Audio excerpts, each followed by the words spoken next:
आजमाएं आप देख कर हैरान रह जाएंगे। नासिरुद्दीन बस्ती एक आलिम गुजरे हैं, बड़े आलिम गुजरे हैं, बीमार हुए। बीमार होने के बाद उन पर सकता तारी हो गया।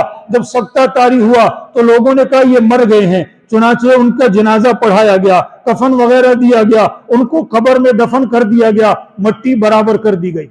अब वो कब्र के अंदर हैं सकते में। चुनाचे जब उनका सकता ठीक हुआ, होश में आए, देखा मैं कब्र के अंदर हूं।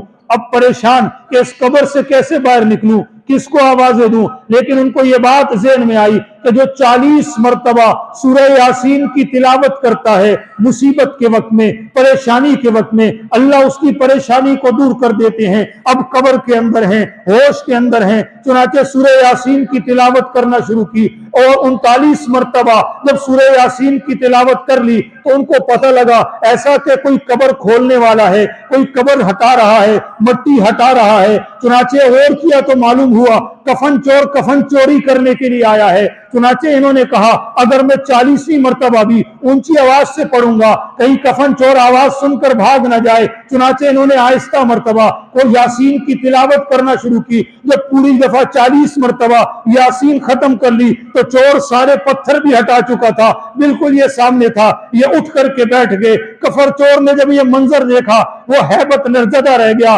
दहशत ज़दा हुआ। दहशत की वजह से उसका दिल फटा, वहीं पर उसकी मौत हो गई। ये अफसोस करने लगे कि मैंने ऐसे ही कफन चोर की जान ले ली, मैं थोड़ा इंतजार करता, वो अपना काम करके चला जाता, कफन चोरी करके चला जाता, उसको मौत तो ना आती। लिहाजा चुनाचे ये कब्र से बाहर निकलते हैं और सोचने लगे अगर मैं अभी फौरन चला जाऊं अपने इलाके के अंदर लोग परेशान हो जाएंगे, लिहाजा मैं रात को जाऊंगा। चुनाचे रात के वक्त गए और हर घर के पास जाकर ये सदा लगाई, ये आवाज लगाई, मैं इमाम नासिरुद्दीन बस्ती हूं, तुम लोगों ने मुझे मुर्दा समझकर दफन कर दिया था, मैं मुर्दा नहीं, मैं जिंदा हूं, मैं वापस आ गया। और ख्वाजा निजामुद्दीन औलिया रहमहुल्लाह कहते हैं इस वाक़े के बाद उन्होंने तफसीर नासिरी लिखी। ये सूरह यासीन की अपनी बरकत, कुरान की अपनी बरकत होती है। एक शख्स हर जुम्मे की शब, हर जुम्मे के दिन जाता था, अपने वालिद की कब्र पर जाकर सूरह यासीन पढ़ा करता था।